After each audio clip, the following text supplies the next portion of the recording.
आज हम लोग जो चैप्टर है एटम्स ये स्टार्ट कर रहे हैं। तो जैसे कि ये जो चैप्टर है ये ठीक 9th क्लास से और केमिस्ट्री के 11th क्लास से एसोसिएटेड है। 9th क्लास में जब हम एटम के बारे में बात करते हैं तो आपने 3 एटॉमिक मॉडल पढ़े थे। कौन कौन सा मॉडल था? J Thomson plum pudding model या वाटरमेलन मॉडल। उसके बाद आप लोगों ने रदरफोर्ड एटॉमिक मॉडल पढ़ा था। उसके बाद आपने बोहर एटॉमिक मॉडल पढ़ा था। तो ये जो एटम चैप्टर है हमारे करिकुलम में ठीक उतना ही है जितना पहले था, तो थोड़े से न्यूमेरिकल वगैरह हम लोगों को करने पड़ेंगे, बट इसके अंदर न्यूमेरिकल अप्रोच ज्यादा है as compared to theoretical approach. ठीक है बच्चे। तो एक्चुअली क्या है बच्चों, हम इसमें जे थॉमसन मॉडल नहीं पढ़ते हैं। हमारा जो मेन फोकस रहेगा वो 2 ही मॉडल है, एक तो रदरफोर्ड मॉडल रहेगा और एक बोहर मॉडल रहेगा।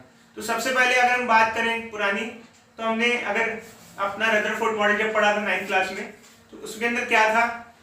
देखो, रदरफोर्ड मॉडल के अकॉर्डिंग हम ये मानते हैं कि जो न्यूक्लियस होता है, जो सेंटर होता है, सेंटर पे न्यूक्लियस होता है एटम में, और इलेक्ट्रॉन चक्कर लगाते हैं ऐसे। जैसे मान लो हाइड्रोजन है, तो ये हाइड्रोजन का एक रिप्रेजेंटेशन है, हाइड्रोजन एटम का रिप्रेजेंटेशन है। तो हाइड्रोजन में प्रोटॉन जो पॉजिटिव चार्ज है वो बीच में रहेगा और जो इलेक्ट्रॉन नेगेटिव चार्ज है वो चक्कर लगाएगा। एक एटम जो होता है वो इलेक्ट्रिकली न्यूट्रल होता है। एटम ओवरऑल क्या होता है? बताओ बच्चे, क्या होता है? न्यूट्रल। क्योंकि जितना पॉजिटिव चार्ज होता है ठीक उतना ही नेगेटिव चार्ज होता है, और नेट चार्ज क्या हो जाता है? जीरो। नेट जीरो हो जाता है। तो एक्चुअली में क्या है कि एक एटम अपने में इलेक्ट्रिकली न्यूट्रल होता है, क्योंकि उस पर जितना पॉजिटिव चार्ज होता है ठीक उतना ही उस पर नेगेटिव चार्ज होता है। तो ये कुछ चीजें थी जो रदरफोर्ड मॉडल में थी। रदरफोर्ड मॉडल ने सबसे पहली बार ये बताया था कि इलेक्ट्रॉन न्यूक्लियस के चक्कर लगाता है। इसके बारे में डिस्कशन किया था और मतलब ये चीजें बताई थी, और प्रोटॉन के बारे में, पॉजिटिव चार्ज के बारे में। रदरफोर्ड मॉडल जो था वो बेसिकली एक एक्सपेरिमेंट पे बेस्ड था। कोई बच्चा बताएगा उस एक्सपेरिमेंट का क्या नाम है? सर गोल्ड फॉइल वाला था। Gold foil experiment. जो गोल्ड फॉइल एक्सपेरिमेंट था उससे सर पर्पल कलर की रेस डाली थी। एक मिनट बच्चे, अल्फा क्या था? कोई बच्चा बताएगा गोल्ड फॉइल एक्सपेरिमेंट? जो रदरफोर्ड एटॉमिक मॉडल था ये गोल्ड फॉइल एक्सपेरिमेंट के बेसिस पे था। अगर आप लोगों को याद हो या ना हो बच्चे, इसके बारे में और हम डिस्कशन जरूर करेंगे अभी सारा का सारा, और हम उस गोल्ड फॉइल एक्सपेरिमेंट के जो रिजल्ट्स हैं उसके बारे में भी कंप्लीट डिस्कशन करेंगे सारा का सारा क्या क्या था। क्योंकि जब हम लोग रदरफोर्ड मॉडल की बात करते हैं तो रदरफोर्ड में जो एक्सपेरिमेंट था वो जैसे आप लोगों ने पढ़ा था गोल्ड फॉइल एक्सपेरिमेंट किया गया था, उस बेसिस पे रिजल्ट्स आए थे। बट एक्चुअली क्या है कि बच्चे आज की क्लास में हम फिलहाल एक छोटा सा टॉपिक ले रहे हैं रदरफोर्ड एटॉमिक मॉडल का, जो है डिस्टेंस ऑफ क्लोजेस्ट अप्रोच। जो है डिस्टेंस ऑफ क्लोजेस्ट अप्रोच। अब ये क्या है बच्चों? एक्चुअल में क्या है कि देखो बच्चों, गोल्ड फॉइल एक्सपेरिमेंट जो था उसके बारे में हम ऑल्सो डिस्कशन करेंगे, बट मैं थोड़ा सा आपको इंट्रोडक्शन दे देता हूँ, क्योंकि 9th क्लास में जो पढ़ा था उतना तो हम आपको बता ही सकते हैं। देखो बच्चे, एक्चुअली क्या था कि गोल्ड फॉइल में जैसे मान लो न्यूक्लियस है और ऐसे एटम्स हैं। तो गोल्ड फॉइल एक्सपेरिमेंट में क्या था? गोल्ड की फॉइल ली थी हमने और उस पे अल्फा पार्टिकल हमने बॉम्बार्ड कराए थे, मतलब अल्फा पार्टिकल थ्रो कराए थे ऐसे।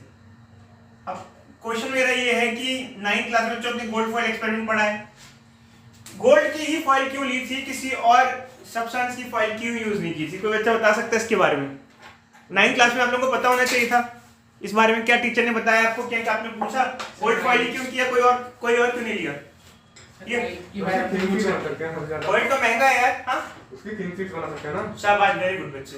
देखो बच्चे, गोल्ड सर इससे पता चलता है पहले बहुत तगड़ा पड़ता था। इधर देखो बच्चे, गोल्ड की शीट्स काफी थिन बनाई जा सकती है। गोल्ड एक डक्टाइल मटेरियल होता है, मतलब अगर आप किसी भी मेटल को काफी थिन शीट में कन्वर्ट करने की कोशिश करो तो गोल्ड एक ऐसा मेटल है जिसको काफी ज्यादा थिन किया जा सकता है। हमको काफी थिन शीट चाहिए थी। अब क्वेश्चन ये है कि थिन शीट क्यों चाहिए थी, थिक शीट क्यों नहीं चाहिए थी? क्योंकि हमको उसको पीट के इतनी थिन कर देना था ताकि वो एक एटॉमिक लेवल की शीट हो जाए। अब एटॉमिक लेवल की शीट का मतलब क्या होता है? देखो एक्चुअली क्या होता है कि जैसे मान लो उसकी थिकनेस सिर्फ एटॉमिक लेवल की हो जाए। थिकनेस एटॉमिक लेवल की क्या हो जाए? मतलब जैसे मान लो इसको इतना पीटा कि समझ लो इसकी थिकनेस 1 या 2 एटॉमिक लेवल की होगी। जैसे मान लो एक एटम है या फिर 2 एटम है, 2 एटम वहां पा रहे हैं, चलो ये ज्यादा भी हो जाए, चलो 2 या 2 से ज्यादा ही मान लो, बट काफी ज्यादा पतला किया जा सकता है गोल्ड फॉइल को, थिकनेस काफी डिक्रीज की जा सकती है। अब थिकनेस को कम करने का कारण क्या था भाई, कम थिकनेस होगी तभी तो ढंग से स्टडी कर पाएंगे कि क्या आर पार जा सकता है या नहीं जा सकता है। मोटी थिकनेस होगी तो हो सकता है रुक जाए पार्टिकल। जैसे मान लो अल्फा पार्टिकल है, अल्फा पार्टिकल क्या होता है बच्चे, इसका कॉन्सेप्ट अल्फा स्कैटरिंग एक्सपेरिमेंट का कॉन्सेप्ट क्या था। देखो जब हम सबसे पहले 9th क्लास की बात करते हैं, देखो बच्चे अल्फा स्कैटरिंग एक्सपेरिमेंट का कॉन्सेप्ट ये था कि न्यूक्लियस होता है, न्यूक्लियस कैसा चार्ज होता है, पॉजिटिव। न्यूक्लियस कैसा चार्ज होता है, पॉजिटिव चार्ज होता है, और इसके आसपास इलेक्ट्रॉन घूम रहे होते हैं जो कि नेगेटिव चार्ज होते हैं। तो हमने अल्फा स्कैटरिंग एक्सपेरिमेंट इसलिए किया था कि किसी भी एटम में पॉजिटिव चार्ज या नेगेटिव चार्ज का ढंग से पता लगाने के लिए कि कहाँ एग्जिस्ट करता है कहाँ नहीं करता है। देखो बच्चे अल्फा पार्टिकल यूज करने का कारण क्या था, क्योंकि अल्फा जो पार्टिकल होता है वो हीलियम का न्यूक्लियस होता है, He2+ होता है, तो एक पॉजिटिव चार्ज होता है। तो हमें पता है कि पॉजिटिव चार्ज इंटरेक्शन करेगा किसके साथ, पॉजिटिव या नेगेटिव जो भी एटम में होगा उसके साथ इंटरेक्शन करेगा। तो जब अल्फा पार्टिकल को यहाँ थ्रो कराया गया, ठीक है, तो ज्यादातर अल्फा पार्टिकल क्या हुए थे, सीधे सीधे क्या कैसे गए थे, सीधे सीधे चले गए थे। बहुत कम अल्फा पार्टिकल वापस रिबाउंड किए थे या बहुत कम अल्फा पार्टिकल डिफ्लेक्ट हुए थे। तो ज्यादातर अल्फा पार्टिकल सीधे सीधे चले गए थे। इसका सीधा सीधा मतलब ये है क्योंकि अल्फा पार्टिकल जो होता है बच्चों वो इलेक्ट्रॉन से अट्रैक्ट होता, क्योंकि पॉजिटिव चार्ज और नेगेटिव चार्ज अट्रैक्शन शो करते हैं, और पॉजिटिव चार्ज और पॉजिटिव चार्ज क्या होता है, रिपल्शन। तो क्योंकि अल्फा पार्टिकल सीधे जा रहे थे सीधे सीधे, तो इसका मतलब ये था कि एटम खाली है, मोस्टली खाली मतलब एम्प्टी, क्योंकि अगर उसका पॉजिटिव या नेगेटिव किसी से भी थोड़ा बहुत इंटरेक्शन होता तो खाली सीधे तो नहीं जाते ना, कम से कम पॉजिटिव या नेगेटिव की वजह से कुछ उन पर असर होता, क्योंकि एटम बिल्कुल खाली होता है, एक तरीके से पूरा खाली होता है। अब आपको सर खाली कैसे, देखो बच्चे अगर आपने 9th क्लास की एनसीईआरटी पढ़ी होगी तो आपको उसमें एक चीज लिखी है कि मान लो अगर न्यूक्लियस एक नींबू की साइज का है तो उसके इलेक्ट्रॉन, उसके आसपास जो इलेक्ट्रॉन चक्कर लगाते हैं वो कितनी दूर होते हैं, वो इतनी दूर होते हैं कि जैसे मान लो सीपी जितना रेडियस है उसका। जैसे मान लो आपको पता है बच्चे अर्थ घूम रही है सन के राउंड, तो आपको क्या लगता है ऑर्बिट बहुत छोटा है या ऑर्बिट बहुत बड़ा है, बहुत बड़ा ऑर्बिट है। अगर आप सोलर सिस्टम को देखोगे तो सोलर सिस्टम मोस्टली कैसा है, जो हमारे 9 ग्रह क्या है, खाली है, भरा हुआ है, सारा स्पेस मोस्टली खाली ही है। प्लैनेट जो स्पेस एक्वायर कर रहे हैं बहुत कम स्पेस एक्वायर कर रहे हैं, मोस्टली जो सोलर सिस्टम है वो क्या है, एम्प्टी है, बिल्कुल खाली खाली सही है, सारा का सारा इतनी सारी जगह खाली है। तो एक एटम के अंदर भी क्या होता है बच्चे, देखा जाए तो प्रोटॉन इतना सा होता है, मतलब न्यूक्लियस इतना सा होता है, ये इलेक्ट्रॉन इतनी दूर घूम रहा है, सारी जगह में मोस्टली क्या है, खाली है। खाली कैसे, इलेक्ट्रॉन छोटा सा होता है, न्यूक्लियस भी छोटी सी जगह होता है, बाकी सारा रीजन खाली, रीजन क्या होता है, बहुत ज्यादा होता है। एम्प्टी स्पेस क्या होता है किसी भी एटम में, समझ रहे हो नहीं समझ रहे, किसी भी एक एटम में एम्प्टी स्पेस बहुत ज्यादा होता है। बढ़ नहीं सकते सर इसको बढ़ नहीं सकते, हाँ यार भर नहीं सकते, हम नहीं बढ़ सकते, आज तक सोचा नहीं है, क्योंकि एक्चुअली क्या है, हम कहते हैं ये सॉलिड है, अब कहेगा कोई कहेगा सॉलिड कैसे, कहेंगे कि इसके अंदर डेंसली पैक्ड है। अब देखो बच्चे एक बहुत अजीब सा लॉजिक है, मैं पूछूंगा इस मार्केट में कुछ खाली स्पेसेस हैं, आप कहोगे नहीं सर ये सॉलिड है, जबकि एक्चुअल में क्या है, हर एक एटम में खाली स्पेस इतना है, इतना खाली स्पेस है हर एक एटम में, तो मार्केट में तो होगा ही होगा ना, समझ रहे बच्चे। तो एक एटम, कोई भी एटम उठा लो, चाहे वो कितना भी डेंस हो, बट एटम अपने में इतना खाली होता है, इतना खाली होता है कि सारा स्पेस उसमें जो एक्चुअली क्या है, उसकी साइज के कंपैरिजन में उसका मोस्टली स्पेस होता है, खाली ही होता है। देखो ये देख नहीं रहे, अब ये तो अच्छी सॉलिड कैसे रहा बता रहे बच्चे, अभी पहले ये समझ में आया नहीं आया, एक एटम अपने में बहुत खाली होता है, ये समझते हो नहीं समझते बच्चे। देखो इतना सारा स्पेस क्या है, ठीक है, चलो अगर ये खाली एक होगा मिनट तो बच्चे, सॉलिड बन एक मिनट रुक तो जाओ बच्चे, मुझे बताने दो, बट पहले बताओ ये स्पेस खाली है या नहीं है। तो एक एटम में मोस्टली जो स्पेस होता है वो खाली होता है, ये अल्फा स्कैटरिंग एक्सपेरिमेंट से पता चला था हमको, तो ये हमने डिस्कशन किया था। आपके क्वेश्चन पे हम आएंगे बच्चे, उसको लिखना, बट अभी मैं थोड़ा सा अलग चीज डिस्कशन कर रहा हूँ, ठीक है। तो अल्फा पार्टिकल्स के एक्सपेरिमेंट में हमने ये पढ़ा था, तो अल्फा पार्टिकल जो है वो पॉजिटिव चार्ज है, क्योंकि वो किसी से भी इंटरेक्शन नहीं कर पाता है, तो इसलिए वो सीधा सीधा चला जाता है, और बहुत कम अल्फा पार्टिकल डिफ्लेक्ट हो रहे थे। एक्चुअली क्या होता है बच्चे, अगर हम प्रोटॉन और इलेक्ट्रॉन की बात करें तो इलेक्ट्रॉन का साइज, तो इलेक्ट्रॉन का जो मास होता है वो तो और छोटा होता है, इलेक्ट्रॉन कंपैरेटिवली प्रोटॉन से भी क्या होता है, बहुत छोटा होता है। तो मोस्टली अगर अल्फा पार्टिकल अगर पास करेगा भी तो उसका मेन इंटरेक्शन किससे होगा, न्यूक्लियस से ज्यादा होगा, क्योंकि न्यूक्लियस का जो साइज होता है वो इलेक्ट्रॉन के साइज के कंपैरिजन में क्या होता है, काफी बड़ा होता है। क्योंकि न्यूक्लियस में वैसे भी अगर आप देखो तो ज्यादा, न्यूक्लियस में क्या होता है, न्यूक्लियस में क्या होता है, प्रोटॉन्स और न्यूट्रॉन्स रहते हैं, पता है ना हम लोग को। जैसे तो हाइड्रोजन है, अब हाइड्रोजन ना होता, जैसे मान लो हीलियम हो जाए, हीलियम होता तो क्या होता बच्चे, 2 प्रोटॉन 2 न्यूट्रॉन और 2 इलेक्ट्रॉन। तो अगर आप देखो तो किसी एक एटम में न्यूक्लियस कंपैरेटिवली साइज में बड़ा होता है, तो अगर अल्फा पार्टिकल गुजरेगा भी तो उसका ज्यादा इंटरेक्शन किससे होगा न्यूक्लियस से होगा। न्यूट्रॉन पॉजिटिव होता है या नेगेटिव? न्यूट्रॉन तो न्यूट्रल होता है बच्चे, बट न्यूक्लियस का साइज कंपैरेटिवली लार्जर होता है। तो अल्फा पार्टिकल जब गुजरेगा भी तो उसका मोस्टली जो इंटरेक्शन होगा वो किससे होगा, न्यूक्लियस से उसका इंटरेक्शन होगा। तो हमने ये पढ़ा था कि जैसे अल्फा पार्टिकल है वो सीधा जा रहा है, देखो ऑब्वियस सी बात है, अगर वो दूर से निकलेगा तो सीधा जाएगा, ठीक है, अगर उस पास आके जाएगा तो बहुत ज्यादा डिफ्लेक्शन होगा, थोड़ा दूर से निकलेगा तो कम डिफ्लेक्शन होगा। तो ये भी हम सारा का सारा डिस्कशन करेंगे बच्चे।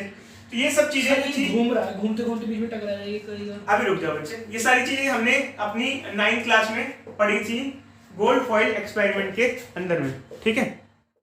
9th क्लास में हमने जो अल्फा पार्टिकल एक्सपेरिमेंट पढ़ा था उसका जो एक्चुअल में नाम है वो गीगर मार्शल एक्सपेरिमेंट होता है, क्योंकि वो उसके स्टूडेंट्स थे, मतलब actually Rutherford alpha scattering experiment 9th class में बोलते थे, बट यहाँ तो गीगर मार्शल एक्सपेरिमेंट बोल रहे हैं इसको। तो ध्यान रखना बच्चों, कल को कंफ्यूज मत हो जाना। दूसरा ये बेसिकली ये एक्चुअल में फिजिक्स के लेवल पे इसको अल्फा पार्टिकल स्कैटरिंग एक्सपेरिमेंट कहते हैं।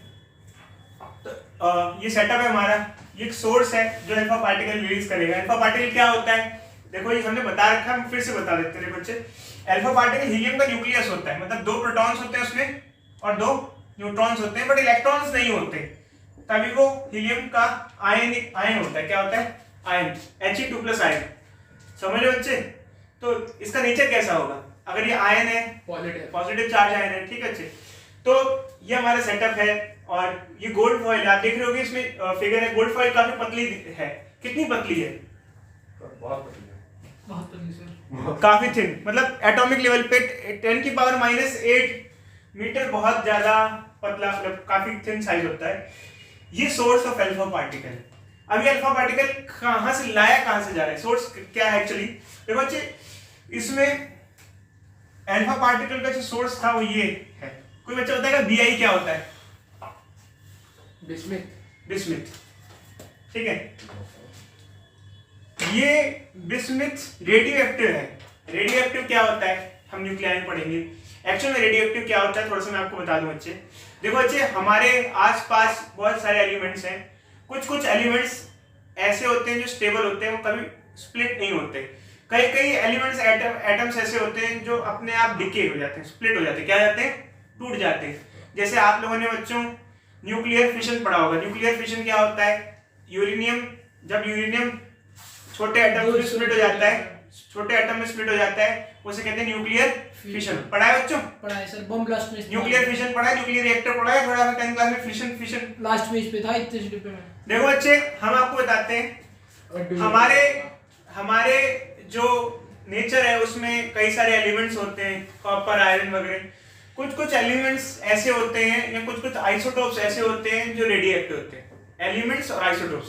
सर वाले सर सब पढ़ा रहे थे। पीछे वाले एलिमेंट्स तो काफी ज्यादा रेडियो एक्टिव हैं, जैसे यूरेनियम के आसपास जो 110, 111 जो जिनका एटॉमिक नंबर काफी बड़ा होता है, बड़े साइज के एटम काफी हद तक रेडियो एक्टिव होते हैं। रेडियो एक्टिव मतलब क्या होता है, उनकी लाइफ बहुत छोटी होती है, वो जिसका डब्बा नीचे होता है। इधर देखो बच्चे, उनकी लाइफ बहुत छोटी होती है, वो अपने आप टूट जाते हैं। इधर देखो बच्चे, रेडियो एक्टिविटी का मतलब क्या होता है कि कोई एक न्यूक्लियस, एक बड़ा न्यूक्लियस छोटे छोटे न्यूक्लियस में टूट जाए, इसे कहते हैं फिनोमेना ऑफ रेडियो एक्टिविटी, जो हम पढ़ेंगे।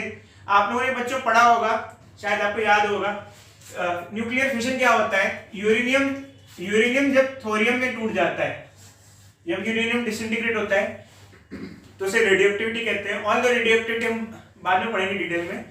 तो यहाँ पर भी हमने ये लिया है, रेडियो एक्टिव सब्सटेंस है, मतलब ये टूट रहा होगा, इसकी सैंपल में स्प्लिटिंग चल रही होगी।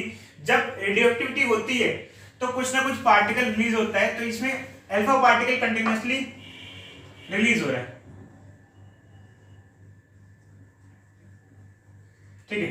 तो अच्छे अल्फा पार्टिकल रिलीज हो रहा है। एक्चुअल में क्या है यार, हमने लीड की ब्रिक्स लगा दी ताकि सीधे सीधे ही जा पाए, इधर उधर ना जा पाए, क्योंकि हमारी शीट है तो सीधी सीधी बीम जाएगी, भले ही और भी डायरेक्शन में स्प्रेड हो रहा होगा, बट यहाँ हम स्टडी कर रहे हैं। तो ये अल्फा पार्टिकल जा रहे हैं, अब जा रहे हैं तो ये गोल्ड फॉइल से पास होंगे। गोल्ड फॉइल ये क्या है, गोल्ड फॉइल को पकड़ने के लिए एक जगह रखने के लिए, ठीक है बच्चों, एक जगह सामान रखा है। अब जो अल्फा पार्टिकल होंगे वो यहाँ जाएंगे।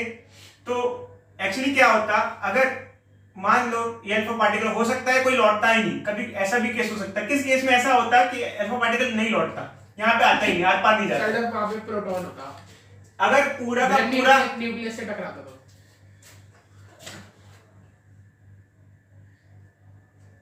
अगर पूरा एटम फिल्ड होता, काफी भरा भरा सा होता, जैसे हमारा मॉडल कौन सा था, जैसे वाटरमेलन मॉडल था, कौन सा, किसका मॉडल था, वाटरमेलन उसका था, जे थॉमसन का मॉडल था, प्लम पुडिंग मॉडल। हाँ पुडिंग वाला, ठीक है ना बच्चों।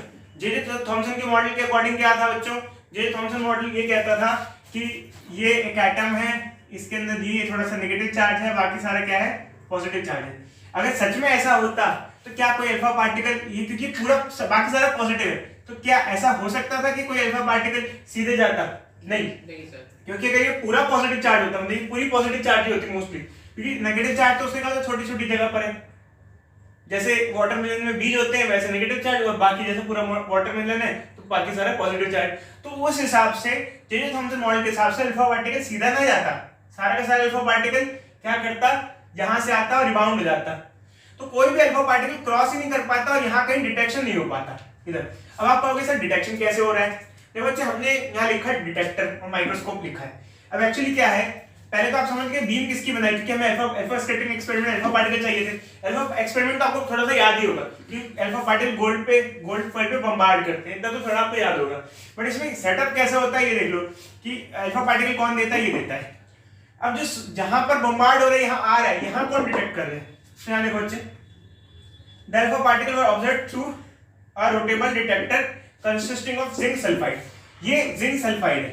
अब ये जिंक सल्फाइड क्या होता है बच्चे, बेसिकली जिंक सल्फाइड मतलब अगर उस पे इलेक्ट्रॉन टकराएगा तो कुछ लाइट प्रोड्यूस होगी, क्या होगा, लाइट सी प्रोड्यूस होगी, कुछ फ्लैशी सा लगेगा, फ्लैश आएगी, जैसे मान लो लेजर मारते हैं ना यहाँ पर लेजर, तो लेजर दिखती है ना, तो ऐसा कुछ फ्लैश दिखेगी, फ्लैश, और वो फ्लैश जो आएगी मतलब जैसे कुछ टकराया था, कुछ लाइट सी दिखी, समझ रहे बच्चे, तो लाइट से दिखेगी तो हाँ यहाँ पे इसका अल्फा पार्टिकल यहाँ पर आया, समझ रहे बच्चे, कॉलिजन में लाइट प्रोड्यूस होती है, वो लाइट हमको दिखेगी, क्योंकि एक्चुअल में क्या होता है, देखो बच्चे अल्फा पार्टिकल बहुत छोटा है, सर उसका पाथ दिखेगा, अल्फा पार्टिकल छोटा है, आपको दिखेगा नहीं, कभी नहीं दिखेगा कहाँ जा रहा है कैसे जा रहा है, बट अल्फा पार्टिकल अगर जिंक सल्फाइड से टकराएगा तो उस जगह ब्राइटनेस ही दिखेगी, क्या दिखेगा, ब्राइटनेस, समझे बच्चे, ब्राइटनेस। मान लो लेजर है, लेजर हम मारते हैं तो एक्चुअली खैर लेजर का तो आपको पता है लेजर का पाथ दिखता है, बट मान लो है, बट आपको लेजर लाइट दिखती है वहां पर उस तरफ पड़ रही है, तो यहाँ पर क्या होता है,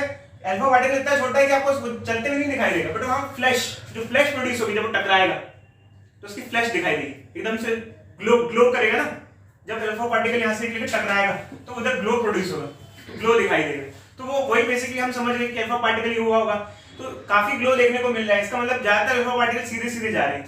अगर मान लो अल्फा पार्टिकल सीधे सीधे ना जाते तो क्या होता, सीधे सीधे ना जाते तो क्या होता, इधर कोई ग्लो प्रोड्यूस होता, कोई ग्लो बिगड़ जाते हैं इधर, यार मान लो सब इधर लौट गए तो यहाँ कोई ग्लो, क्योंकि जिंक सल्फाइड से टकराएगा ग्लो करेगी, वो एक बार टकराएगा तो ग्लो सा होगा, ग्लो नहीं दिखेगा तो उसका मतलब अल्फा पार्टिकल सारे के सारे आर पार हुए भी, बट एक्चुअली में क्या देखने को मिला था वहां पर, एक्चुअली देखने को मिला था यहाँ काफी सारा ग्लो देखने को मिल रहा था। तो खैर वो तो हम ये डिस्कशन करेंगे बाद में, क्योंकि जब हम लोग कोई भी एक्सपेरिमेंट पढ़ते हैं तो तीन चीजें होती है, पहला होता है एक्सपेरिमेंटल सेटअप, दूसरा उसका रिजल्ट, मतलब क्या हमें देखने को मिला, पहला होता है सेटअप, दूसरा होता है ऑब्जर्वेशन और तीसरा होता है रिजल्ट।